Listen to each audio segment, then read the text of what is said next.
Hello everyone, मेरा नाम रिया है और आज हम क्लास 12 की ज्योग्राफी की book India people and economy का chapter 1 population distribution density growth and composition पढ़ेंगे। इस चैप्टर को स्टार्ट करने से पहले मैं आपको ये एडवाइस करूँगी कि जो आपकी दूसरी बुक है ह्यूमन ज्योग्राफी, उसका जो चैप्टर है पॉपुलेशन, आप पहले वो पढ़ें। वो भी चैनल पे अवेलेबल है, उसका लिंक मैं डिस्क्रिप्शन बॉक्स में डाल दूँगी। और क्योंकि उससे आपके कॉन्सेप्ट ज़्यादा अच्छे से क्लियर हो जाएंगे, इसलिए किसी भी कंट्री के जो लोग हैं वो बहुत इम्पोर्टेंट होते हैं। उसी से एक कंट्री के बारे में पता चलता है कि इस कंट्री का स्टेटस क्या है। अमीर मतलब डेवलप कंट्री है, अंडर डेवलप कंट्री है, डेवलपिंग कंट्री है। इसलिए पॉपुलेशन बहुत इम्पोर्टेंट रोल प्ले करती है किसी भी कंट्री को जानने के लिए। इस बुक में हम थोड़े से फैक्ट्स पढ़ेंगे। फैक्ट्स ज़्यादा हैं, नंबर वगैरह ज़्यादा हैं कि भाई इंडिया सेकेंड पॉपुलेशियस कंट्री है वगैरह वगैरह, और डेफिनेशंस भी हैं, लेकिन ये नंबर्स वगैरह थोड़ा ज़्यादा इस पे आपको ध्यान देना पड़ेगा। फर्स्ट ऑफ ऑल जो मेन पॉइंट है कि इंडिया जो है वो सेकेंड मोस्ट पॉपुलेशियस कंट्री है आफ्टर चाइना। सबसे पहले चाइना आती है, फिर आती है इंडिया। और 2001 में जब पॉपुलेशन सेंसस निकाला गया था, तब इंडिया की जो पॉपुलेशन थी वो कुछ 1028 मिलियन थी। और अगर हम north America, south America, Australia, इन सब की पॉपुलेशन को इकट्ठा मिला देंगे तब भी वो इंडिया की पॉपुलेशन से कम ही होगा। यानी कि इंडिया की पॉपुलेशन जो है वो बड़ी है इन सब की पॉपुलेशन को मिला के। Now we'll read about sources of population data. Population data जो है वो सेंसस के थ्रू लिया जाता है और हमारी कंट्री में हर 10 साल के बाद होता है। जो पहला हुआ था वो 1872 में हुआ था, लेकिन किसी रीज़न से पूरा नहीं हो पाया था, तो इसलिए उसे दोबारा कंडक्ट करवाया गया था और पूरा किया गया था 1881 में। यानी कि पहला तो वैसे माना जाएगा 1872 का, बट वो कंप्लीट नहीं था। जो कंप्लीट है वो है 1881 का। कुछ स्टेट्स हैं जैसे कि यूपी, महाराष्ट्र, बिहार, वेस्ट बंगाल, आंध्र प्रदेश, तमिलनाडु, मध्य प्रदेश, राजस्थान, कर्नाटका, गुजरात, ये सारे स्टेट्स मिलकर अबाउट 76% एरिया कवर करते हैं इन टर्म्स ऑफ पॉपुलेशन। यानी कि बेसिकली पॉपुलेशन कवर करते हैं। लेकिन कुछ ऐसे भी स्टेट हैं जिनके यहाँ पे पॉपुलेशन बहुत ही कम है, जैसे कि जम्मू कश्मीर में 1.04% है, अरुणाचल प्रदेश में 0.11%, उत्तराखंड में 0.84%। ये जो एरिया हैं ये बहुत बड़े हैं। अगर आप मैप में देखेंगे, अभी हम इसको मैप में भी डिस्कस करेंगे, इनका जो जोग्राफिकल एरिया बहुत बड़ा है, लेकिन कुछ रीजंस की वजह से, वो रीजंस भी अभी हम डिस्कस करेंगे, यहाँ इन एरियाज़ में जनसंख्या कम है। जैसा कि हम मैप में देख रहे हैं कि कुछ एरियाज़ जैसे कि जम्मू कश्मीर है, यहाँ पे आप ध्यान से देखिए तो डॉट्स बहुत कम है, यानी कि पॉपुलेशन बहुत कम है। और कुछ एरिया जैसे कि उत्तर प्रदेश है, यहाँ पे पॉपुलेशन बहुत ज़्यादा है। अब हम देखेंगे कुछ रीज़न्स कि ऐसा क्यों है, कहीं पे पॉपुलेशन बहुत ज़्यादा, कहीं पे पॉपुलेशन कम, बहुत ऐसा क्यों होता है। सबसे पहले तो इसका रीज़न है फिज़िकल फैक्टर। जैसे कि यहाँ पे इस पिक्चर में है कि भाई इतना कुछ खास एग्रीकल्चर नहीं है, थोड़ा सा बैरन लैंड है।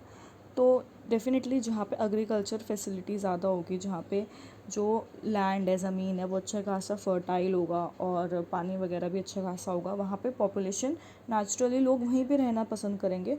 तो इस वजह से जैसे ऐसे एरियाज़ होते हैं जहाँ पे रहना थोड़ा मुश्किल होता है, हिली एरियाज़ में, वहाँ पे पॉपुलेशन इसलिए कम होती है। और जो प्लेन होते हैं जैसे कि दिल्ली और उत्तर प्रदेश, ये सारे एरिया प्लेन एरिया हैं, तो यहाँ पे रहना ज़्यादा इजी होता है।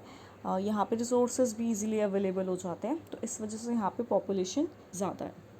लेकिन अब कुछ एरियाज़ में जहाँ पे पहले पॉपुलेशन कम थी, अब थोड़ी बहुत वहाँ पे बेटर हो गई है, मतलब ग्रोथ देखी गई है, क्योंकि वहाँ पे क्या है, इरिगेशन की फैसिलिटीज़ डेवलप हो गई। जैसे कि राजस्थान हो गया, और झारखंड में मिनरल्स एंड एनर्जी रिसोर्सेज, इन सब की फैसिलिटीज़ थोड़ी अच्छी हो गई है।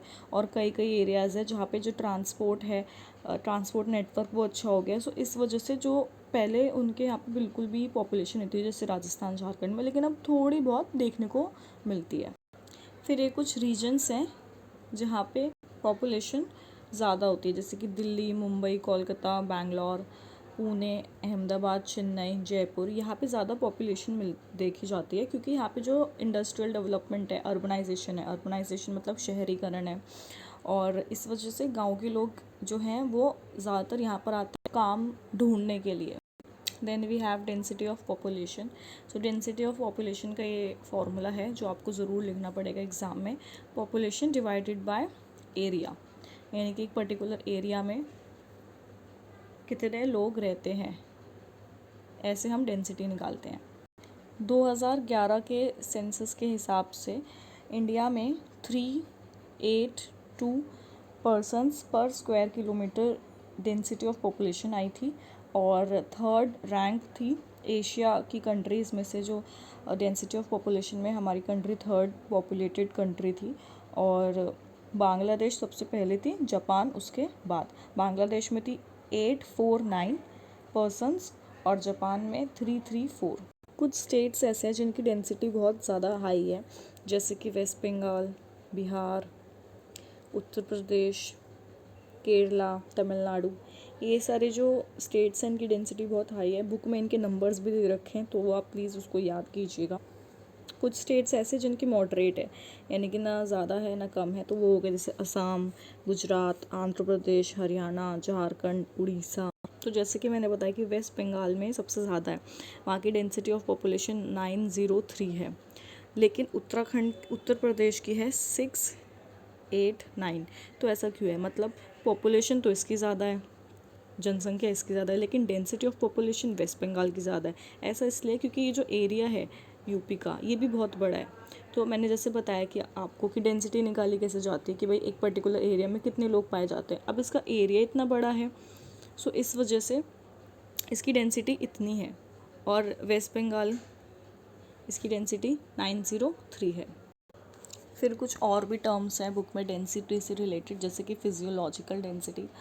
इसका मतलब होता है पूरी पॉपुलेशन देखी जाती है नेट कल्टिवेटेड एरिया, यानी कि वो एरिया मान लेंगे अब ये लोग जहाँ जो कल्टिवेटेड हो, उसमें ऊपर रखेंगे टोटल पॉपुलेशन और नीचे रखेंगे उस एरिया को जो कल्टिवेटेड हो, यानी कि ऐसे नहीं रैंडम कोई भी एरिया उठा लिया, नहीं, उस लैंड को जो कल्टिवेटेड हो।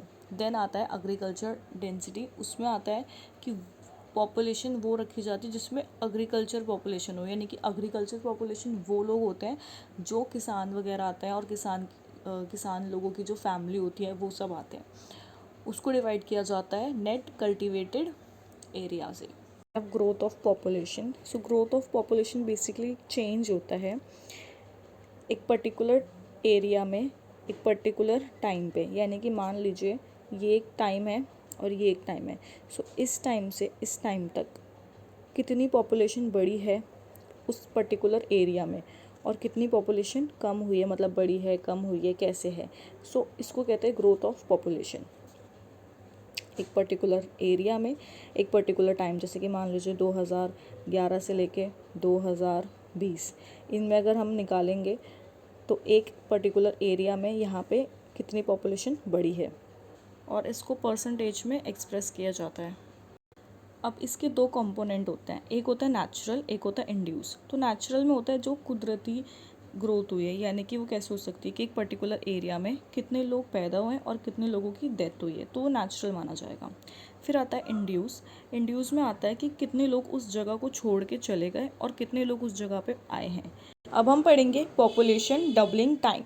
सो पॉपुलेशन डबलिंग टाइम जो है वो हमने पहले भी दूसरी बुक में जब ये चैप्टर आया था तब डिस्कस किया था। बेसिकली एक टाइम होता है कोई भी एरिया की जनसंख्या जो लेती है अपने आप को डबल करने में, यानी कि जब सिंपल भाषा में कि जब पॉपुलेशन जनसंख्या जो है वो जब डबल हो जाती है। मान लीजिए बहुत छोटा सा नंबर ले रही हूँ, 2 है, अब वो डबल हो गई है एक पर्टिकुलर टाइम में, वो हो गई है 4, दुगनी हो जाती है।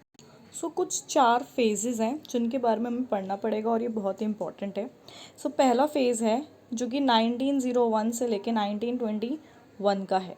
इस पीरियड को स्टेगनेंट या स्टेशनरी फेज़ ऑफ ग्रोथ भी कहा जाता है, क्योंकि इस टाइम पे जो पॉपुलेशन की ग्रोथ थी वो बहुत ही ज़्यादा लो रही है। क्यों रही है? क्योंकि आप देख ही सकते हो कितने साल पुरानी बात है ये। सो डेफिनेटली यहाँ पे जो हेल्थ की फैसिलिटीज़ थी वो बहुत ही ज़्यादा बेकार थी, मेडिकल सर्विसेज बहुत बेकार थी, इलिटरेसी लेवल बहुत ज़्यादा था, यानी कि लोग बाग पढ़े लिखे नहीं होते थे इतने, और डिस्ट्रीब्यूशन सिस्टम ऑफ फूड यानी कि खाना जो है वो हर किसी को प्रोवाइड नहीं हो पाता था, क्योंकि इतनी कहाँ डेवलपमेंट थी उस टाइम पे। इसलिए यहाँ पे जो बर्थ रेट था, मतलब उस टाइम पे जो बर्थ रेट था वो भी हाई था, वो भी बहुत था, और डेथ रेट भी बहुत था। देन नेक्स्ट फेज़ आए जिसपे जो है 1921 से लेके 1951। इस पीरियड को slow and steady population growth कहते हैं। ये पीरियड डेफिनेटली इस पीरियड से तो बेटर ही होगा, क्योंकि थोड़ी बहुत तो डेवलपमेंट हुई होगी। सो इसलिए यहाँ पे improvement in health, sanitisation facility, और डेथ रेट जो था वो थोड़ा कम हो गया था, यानी कि इस पीरियड के अकॉर्डिंग यहाँ पे तो बिल्कुल ही डेथ रेट और बर्थ रेट एकदम बराबर से चल रहा था। लेकिन इस पीरियड में क्या था, डेथ रेट जो है वो इतना है, सॉरी बर्थ रेट अगर इतना है तो डेथ रेट इतना ज़्यादा नहीं होगा, थोड़ा कम हो गया था, क्योंकि जो हेल्थ की फैसिलिटीज़ थी वो बेटर हो गई थी, ट्रांसपोर्ट सिस्टम भी थोड़ा बहुत बेटर हो गया था, कम्युनिकेशन सिस्टम भी बेटर हो गया था। सो इसलिए फूड डिस्ट्रीब्यूशन जो था वो भी थोड़ा बेटर था। सो थर्ड फेज़ था 1951 से लेके 1981।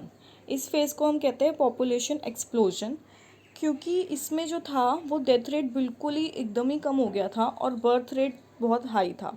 काफ़ी सारी डेवलपमेंट एक्टिविटीज़ भी इंट्रोड्यूस हुई थी, और प्लानिंग सिस्टम आ गया था, मतलब काफ़ी सारी चीज़ें थी जिससे हमारा जो स्टैंडर्ड ऑफ लिविंग था वो बहुत ज़्यादा बेटर हो गया था। और अगर आप इस डेट को ध्यान से देखेंगे, 51 यानी कि 50 पे हमने अपना जो कॉन्स्टिट्यूशन है, संविधान है, वो लागू कर दिया था। तो आप हिसाब लगा सकते हैं कि हाँ, अभी डेवलपमेंट के लिए हम बहुत आगे बढ़ चुके थे as compared to these situations. और इसके अलावा भी काफ़ी सारे माइग्रेशन हो रहे थे, हमारे दूसरे देश से हमारे यहाँ पे आ रहे थे, जैसे कि तिब्बत, बांग्लादेश, नेपाल, पाकिस्तान, इन सारे देश से भी हमारे यहाँ पे लोग आ गए थे इस टाइम पे। इस वजह से भी पॉपुलेशन यहाँ पे बहुत ज़्यादा बढ़ गया था। सो अब ये फेज़ है लास्ट, हमारा फोर्थ फेज़ है, जो 1981 से प्रेजेंट तक अभी का है। और पहले तो जो पॉपुलेशन ग्रोथ थी वो बहुत हाई थी, लेकिन अब धीरे धीरे वो कम हो गई है। कम क्यों हो गई है, क्योंकि अब शादी वगैरह आप नोटिस करोगे कि लोग जल्दी से, पहले होता था 18 साल की उम्र में शादी या उससे कम उम्र में, लेकिन अब क्या होता है 27 उसके बाद ही लोग शादी करते हैं, फैमिली प्लानिंग करते हैं। और जो लोगों की जो क्वालिटी ऑफ लाइफ है वो भी काफ़ी इम्प्रूव हो गई है। Education system specially for female women वो भी काफ़ी अच्छा हो गया है। तो इस वजह से पॉपुलेशन आपको कम देखने की मिलेगी। पहले के टाइम पे ज़्यादा बच्चे होते थे, मतलब एक फैमिली में भाई बहन बहुत होते थे, लेकिन अब 2-3 इतने ही होते हैं। सो 1981 से प्रेजेंट तक आपको पॉपुलेशन कम देखने को मिलेगी। सो आगे की स्लाइड्स में हम थोड़ा सा एडोलेसेंट्स के बारे में पढ़ेंगे। सो एडोलेसेंट्स होते क्या है, पहले मैं आपको वो बता देती हूँ, जिसे हम टीनेजर भी कहते हैं। जो भी बच्चे 10 से 19 साल के हैं उन सबको हम एडोलेसेंट कहते हैं। और 2011 में जब सेंसस हुआ था, पॉपुलेशन सेंसस, तो उसमें ये था कि 20.9% जो है वो एडोलेसेंट है। इतनी जो इनकी परसेंट है वो एडोलेसेंट की है, जिसमें से जो मेल हैं, आदमी हैं, सॉरी लड़के एडोलेसेंट हैं वो है 52.7% और फीमेल हैं 47.3%। सो किसी भी कंट्री में यूथ होना यानी कि एडोलेसेंस होना बहुत ज़्यादा ज़रूरी है, क्योंकि उससे क्या होगा, वो पॉपुलेशन यंग पॉपुलेशन कहलाएगी। सो काफ़ी सारी रीजंस की वजह से एडोलेसेंट की जो पॉपुलेशन है उसमें चेंजेस हैं, जैसे कि लोअर एज एट मैरिज, कम उम्र में शादी, इलिटरेसी, ज़्यादा पढ़ा लिखा ना होना, अनपढ़, स्कूल ड्रॉप आउट, स्कूल छुड़वा देते हैं, जैसे ज़्यादातर तो होता ही है। पहले तो बहुत होता था कि अगर कोई लड़की है उसने 8वीं कर ली या वो 10वीं कर ली या 12वीं कर ली तो स्कूल छुड़वा देते थे उसका। Low intake of nutrients, high rate of maternal mortality rates, high rates of HIV AIDS infection, physical and mental disability, lack of education, वही इलिटरेसी में आ गया, लैक ऑफ जॉब अपॉर्चुनिटीज़, कि भाई अब जॉब अपॉर्चुनिटीज़ भी तो इतनी नहीं है, drug abuse and alcoholism, domestic violence, peer pressure, जो फ्रेंड्स का प्रेशर होता है, वो फ्रेंड्स के प्रेशर की वजह से काफ़ी बार एडोलसेंट का जो फ्यूचर है वो थोड़ा गड़बड़ा जाता है। सो हमारी गवर्नमेंट ने काफ़ी सारे स्टेप्स लिए हैं सो दैट जो एडोलसेंट्स हैं वो थोड़े बेटर अपनी लाइफ में थोड़ा बेटर कर पाएँ, और जो उनका टैलेंट वगैरह है वो वेस्ट ना जाए, वो प्रॉपरली यूटिलाइज हो। सो नेशनल यूथ पॉलिसी एक एग्ज़ाम्पल है। ये लॉन्च हुआ था 2003 में, और ये ज़ोर डालता है एक यूथ के ओवरऑल डेवलपमेंट पे, ऑल राउंड डेवलपमेंट पे। It enables them to shoulder responsibility of constructive development. ये रेनफोर्स करता है, अप्रिशिएट करता है उन सभी क्वालिटीज़ को फॉर पेट्रोइज़म, यानी कि जो एक सोशल रिस्पॉन्सिबिलिटी होती है एक एज अ सिटीज़न जो है। ये ज़ोर डालता है कि जो गर्ल्स हैं, वुमेन हैं, उनका जो स्टैंडर्ड ऑफ लिविंग है वो बढ़े और इक्वालिटी आए। And involvement of youth in decision making process, ये इम्प्रूव करता है एरियाज़ जैसे कि health, sports, recreation, technology, innovations.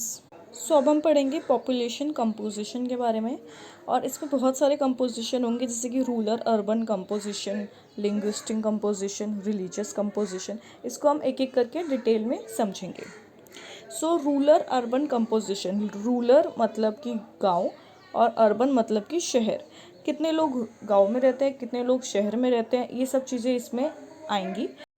ये बहुत इंपॉर्टेंट इंडिकेटर है, सोशल एंड इकोनॉमिक कैरेक्टरिस्टिक्स बताता है ये। क्योंकि अगर एक जगह है जहाँ पे गांव में लोग ज़्यादा रहते हैं तो उससे पता चलेगा कि अच्छा यहाँ पे प्राइमरी एक्टिविटीज़ ज़्यादा होती हैं और क्या क्या डेवलपमेंट होगी, उसके अकॉर्डिंग पता चल जाएगा। और अगर कोई जगह है जहाँ पे अर्बन लोग ज़्यादा रहते हैं तो वहाँ पे डेफिनेटली सेकेंडरी या टर्चरी एक्टिविटीज़ ज़्यादा देखी जाएंगी। जैसे कि जो स्टेट्स हैं जैसे कि बिहार, सिक्किम, वहाँ पे जो परसेंटेज है रूरल पॉपुलेशन की वो ज़्यादा है, यानी कि गांव में वहाँ पे लोग ज़्यादा रहते हैं एज़ कम्पेयर टू शहर।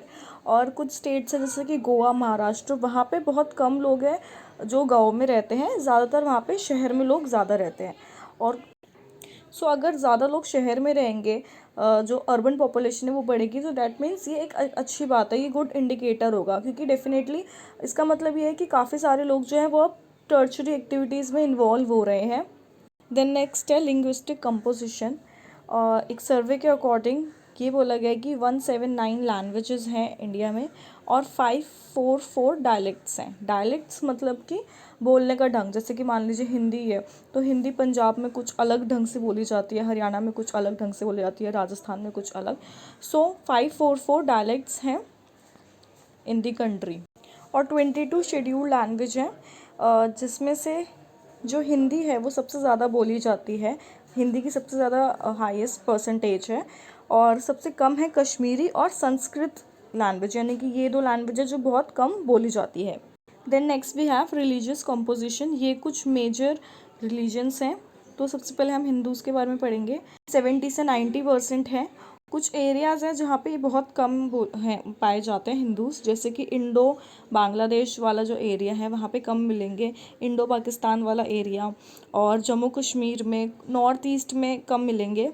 फिर है मुस्लिम्स, ये लार्जेस्ट रिलीजियस माइनॉरिटी है, और ये ज़्यादातर आपको जम्मू कश्मीर में मिलेंगे, वेस्ट बंगाल, केरला, यूपी, दिल्ली, लक्षद्वीप।